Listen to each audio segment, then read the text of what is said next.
Hello, I'm Mahmood from 11B, and I'm here to show you how to access Teams and Outlook for schoolwork. First of all, you type in Office 365.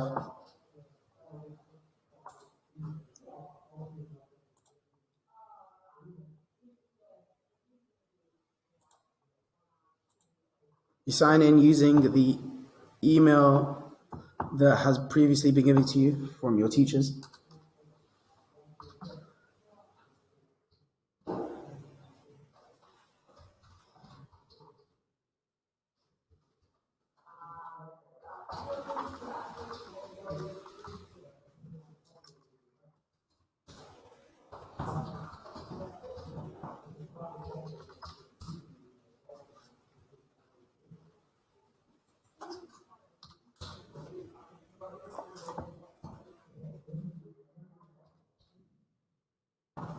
Put your password in this bit.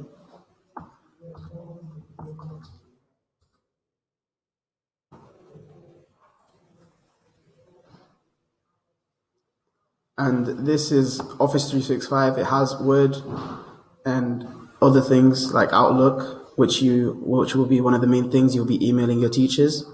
And Teams is here. You access Teams by putting your email and your password as if you're signing into Office 365. And the home screen will be like this with all your Teams and classwork. And this is how it will look like inside the team document. You have all the subjects and what your teachers have put up for you to learn.